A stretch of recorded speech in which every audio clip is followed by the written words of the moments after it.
What's up, Third Wave Sabotage community? We're here for another review in the wild where I'm out in the woods or somewhere not in the studio making a review of something for you. Today we're looking at Wild Weasel from the Classified line.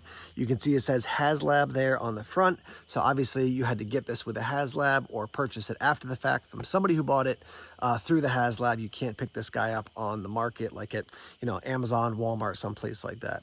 He is numbered. You can see 184 right there.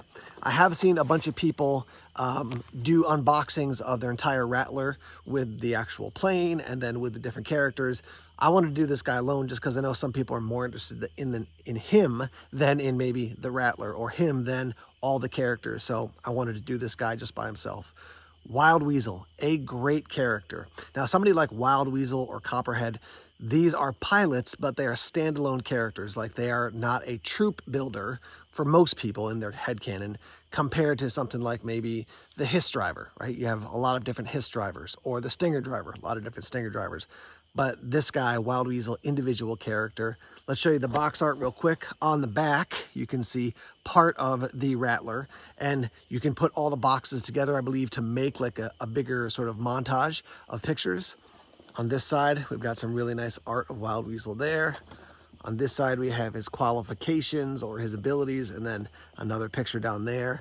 And then obviously you got the window there on the front. Cobra, Wild Weasel, G.I. Joe Classified series. You can see we've got the Cobra logos there. These are the logos that we use for being connected to the Rattler. This is not just a generic Cobra logo. I think that's one of the coolest ones they've ever made. So here he is out of the box. I want to note something. I already checked out the Cobra gunner for the Rattler, and I noticed these like cutouts. Let me just bring it up close. These cutouts in the pants on the gunner, and I was like, what the heck is that for? You've got basically things you can use to fill it in here, but then you've also got the maps that are kind of standard Wild Weasel. Like when you think about Wild Weasel and his pants, he's got those maps on his pants on the original A Real American Hero toy. That's just a hard phrase to say. A Real American Hero, just bleh. Anyhow, so that's why you have the cutouts there. I guess you could swap these maps out and put them on the gunner if you wanted to do that. But you can see you've got the fill-ins here, you've got the maps, you've got a pistol, you got his mask, you've got two helmets, and then another mask as well. And let's take him out of the crinkly plastic now and show you that up close. Let's take a look at the accessories you get with it. There's his blaster, and if you know YouTube at all, you know why I say the word blaster. So that's what that looks like. Pretty sure, I'm not totally sure. I think we've probably seen this before. It doesn't look like your standard 1911 like we've seen from some others, but he does have a blaster there. Next up, we've got, here's one of the leg maps that you can see that clicks into his upper quad, I guess I would say. There's the other one for his other leg, and then these are those two pieces I was speaking about.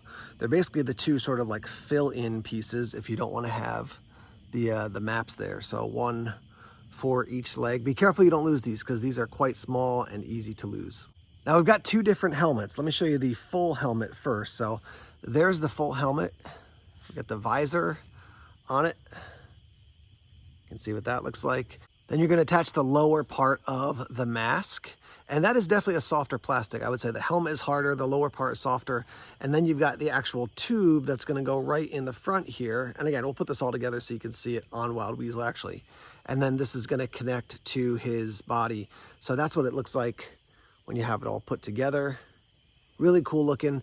I would have just attached this if I was building it. Again, I'm not Hasbro, but I would just have attached this permanently, not make it to be removable, because I'm never going to use this just like this. I'm always going to have the oxygen tube attached, or the tube attached. Now this helmet is similar, except you've got the glass blown out on this side, so it's like a battle damaged helmet. The lower section does come off. I'll remove it now. I will show you here, like you can see how tight that is. It's like squeezed together. This is a much softer plastic. So let me put it this way. It's a much softer plastic than I would want. I think they should have made it, with a heavier duty plastic, but it is what it is. It's cool that you get two different helmets. I like that feature. And then here we have the actual figure. So let's get a nice close up there. You can see handsome dude, got some scars on his face from being in the battles. You can see that we've got two different tones. We got like sort of a burgundy down here, and then a more like sort of candy apple red or a barn red. That's kind of cool. The original Wild Weasel was really all just one tone, a bright red, but I do like that. Nice black gloves there. That's a nice pop of difference. You've got that black harness there. It does say Cobra Airborne on this side.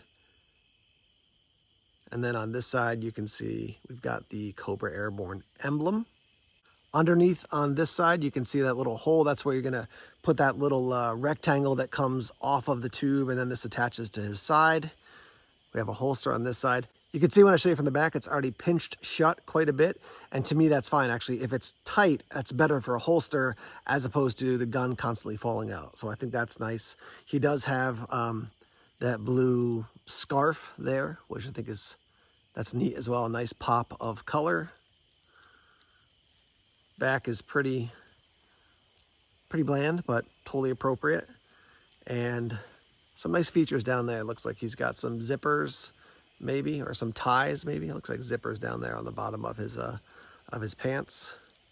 And there are his boots.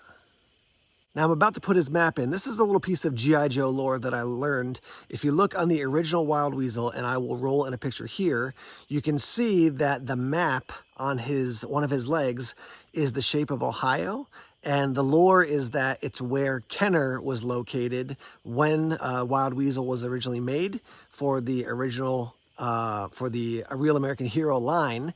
And because Kenner and Hasbro were in competition, it was sort of like a fun way to say, hey, Kenner, we're coming after you. We got you on our map. We're going to come take you guys out and become the better company. So just a little piece of G.I. Joe lore there. So let's show you a couple different looks here on the hood of my Tacoma. Here he is with the helmet on, no mask, no oxygen tubes or anything. He also has the two maps in his legs, and then he's got his blaster in his holster there.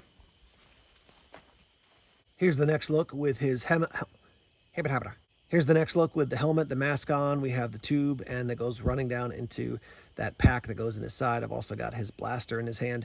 I do want to note that I mix up sometimes having them hold their weapons like they're ready to engage, and other times finger off the trigger for firearm safety. And here's what it looks like with the battle damaged helmet. Everything else is the same, as you can see, but there's a close-up of the helmet.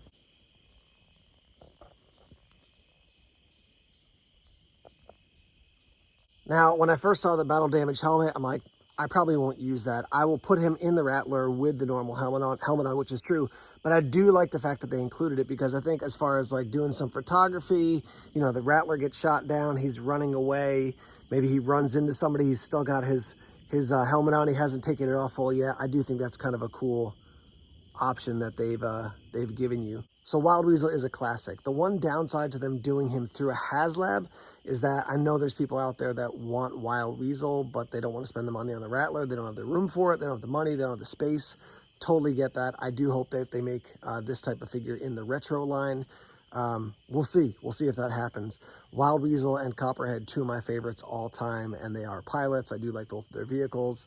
But yeah, winner of a character. Usually at the end of a video, I'll tell you how much this guy costs, but at this point, people are selling him on the aftermarket. It's just a huge, huge range. But I would say close to $100, if not over $100 most times when people are selling Wild Weasel.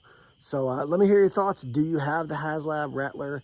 Do you like it? Do you like this Wild Weasel? What would you like to see the same, different? I will mention to you real quick, there is a Fun School version of this. You can hop online, look up Fun School Wild Weasel. Crazy colors, really cool as well. Some more videos for you here to check out. Thanks for watching this video. We'll see you soon.